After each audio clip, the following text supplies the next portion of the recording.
Hi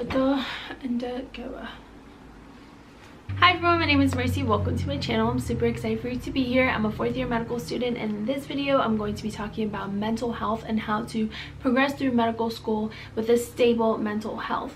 So here's basically the rules that I set for myself as I went through medical school, because it can become really hard.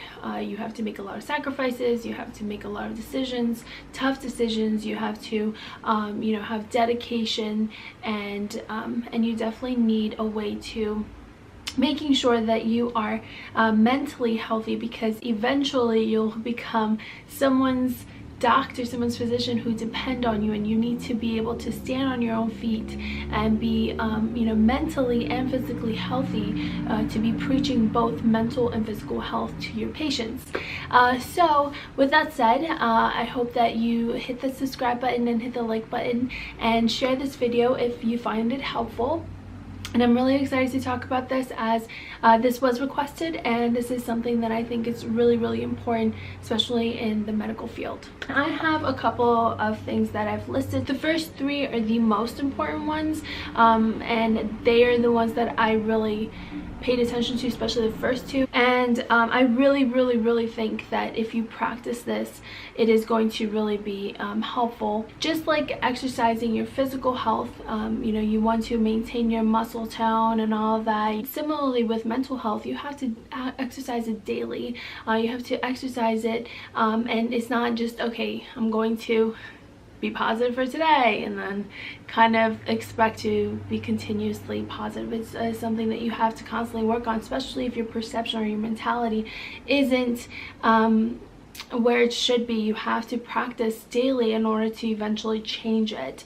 So I'm gonna get to the first bullet, which is think positive. Now, before you exit out and be like, oh my god, this is like, in medicine, there's a lot of people, a lot of comparison, a lot of competition, a lot of negativity possibly around you that may have an impact in your daily living. It may change your perception to thinking either more negative than usual or starting to think negative. And it's really important to have a very positive outlook, and actually this will be your weapon against everyone and everything that comes at you during medical school, because if you have a very positive outlook, no matter who or what comes, you'll be able to change it from a negative to a positive outlook. If you have that strength to do, nobody and nothing can bring you down. So it's really important, and there's simple ways of staying positive. So now, okay, I can say, oh, stay positive. Like, how do you do it? So if you fail, you're going to retrieve that as, it sucks, and allow the emotions to hit you, and allow your emotions to be felt. Then you're going to turn it around and say, okay, I failed, or this happened, this really terrible thing happened. Now what can I do to kind of change it, to maybe whatever I did, maybe I need to turn some things around in order to be at a better state. This has taught me, and this will be a valuable lesson, blah blah blah blah. Simple things like smiling. What I tend to do is, especially when I was studying, I would study, and then I would just be so tired of studying, or so just annoyed by the situation sometimes, like the career choice. At times you're just like, what did I sign up for? And then you just lift up and broaden your shoulders and just take a deep breath in and release it. As you're release the negativity out, and then take in the positive, and then also smile. And I know that sounds really silly, and I know you might be like, oh my god, this is not a loser level, this is a winner level. Okay, you want to be very positive with your approach every single day. You sit down, you have a positive outlook on your studies. Instead of saying, oh, I didn't get anything done, which I tend to do a lot, don't say I didn't get anything. Okay, I got this much done, but I wanted to do more, so this is what I'm gonna do to do more.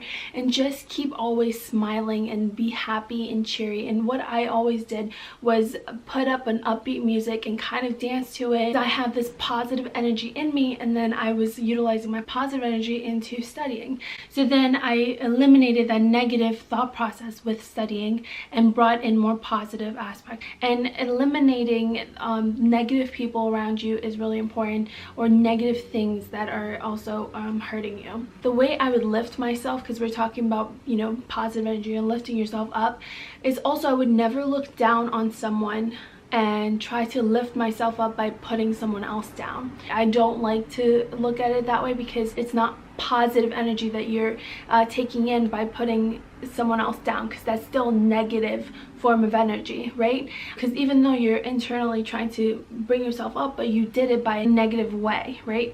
Negative approach. So instead, what I would look at someone that was accelerating faster and better, and or already where I want, you know, where I want to be. So I would look at them and be like, okay, if they can do it, I can too. Like, I will work hard and I'll reach there. So I always boosted myself up by looking at someone in a positive perspective rather than a negative perspective. So this positive thinking will really help you overall, because you're not lifting yourself up with a negative approach, but lifting yourself up with a positive approach. Whether you're religious or not, your faith, destiny, whatever, I promised myself that I would work my best. I would try my very best, and whatever happened, I would leave it up to God. You know, whatever was going to happen, I was going to accept it. As long as I did my part, I would not have any regrets per se. So give yours 100%, work hard, and whatever is meant will be. I'm serious, everything happens for a reason. If you believe in that, you will just go smoothly. I mean, yes, you'll have rough patches, but you will excel, you will be successful as long as you have that kind of attitude. Whatever is meant for me will be, and I will be happy with what comes at me, and I will deal with it as it comes. And the third one, you pay attention to other medical students. This is going to split off the better students versus the average versus the terrible. We'll say the average versus the better.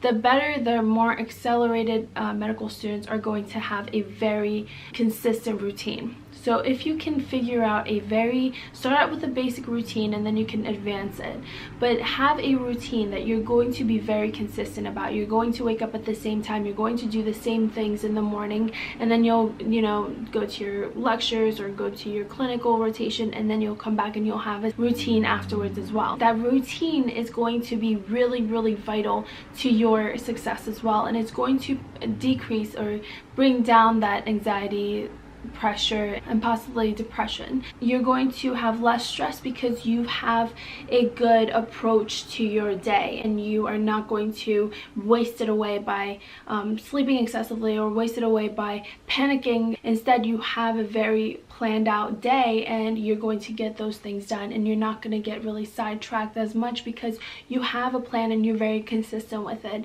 and following through. And then in addition, with that consistent routine, you're also adding exercise. Exercising is so beneficial for mental health, and also if you look at those that are excelling, they are going to the gym consistently. They're very consistent. Obviously, as medical students, we might not be able to do like 7 days a week, but like if you do 3 times, 4 times a week, that will actually really help you with the mental health, especially anxiety. I remember when I ran or went to the gym more, my anxiety was a lot more under control versus when I didn't. The next one, journaling is important. It actually helps you, you know, stick with your goal and reminds you of your goal, and also brings out your thought process into writing, and then you can clear your head better.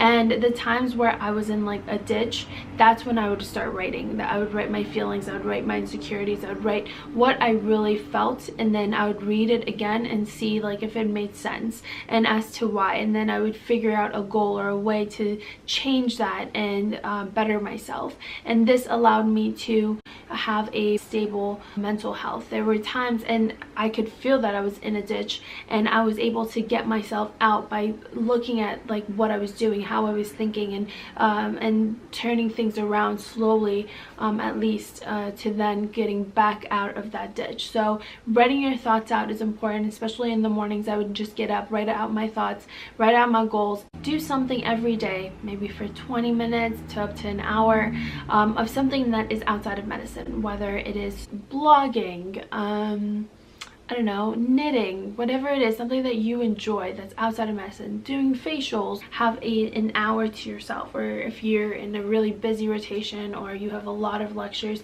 to go through, then like just even 30 minutes to yourself of doing nothing else but something that you really enjoy. And this will allow you to not burn out so fast, because burnout rate is pretty intense, and trust me, it's a serious problem.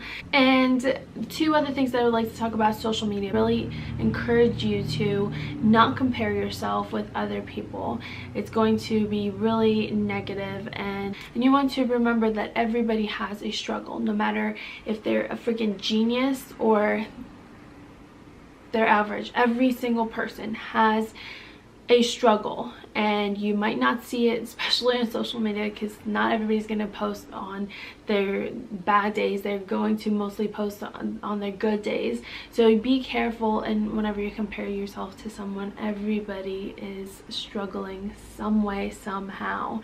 The most important is please seek out for help, and don't be afraid to seek out for help, because it is going to only help you. And I think it's one of the hardest things to do, but one of the most important things to do is seeking out for help if you really are in a ditch and you cannot seem to come out of it. Because remember, you're going into a field where you're going to be taking care of other people. You want to make sure that you are taken care of so that you can help other people. I've always lived by, I need to stand on my feet before I can help other people get on their feet. It's not being selfish, it's being smart. So you need to make sure that you are feeling good, because you are important and you are very valuable to the society, because you're going into a field where you're taking care of others. So please don't hesitate. If you need someone to just listen, I'm always there. So definitely DM me on my Instagram, Mursi Medical, and I will definitely reach out and be your cheerleader if you need one, or be someone that can just simply listen to what's going on. Alright, so I really hope those were helpful. Make sure to hit the like button and the subscribe button if you did enjoy this video, and share this video if you think someone else will benefit from it. Again, thank you so much, and I'll see you in the next video.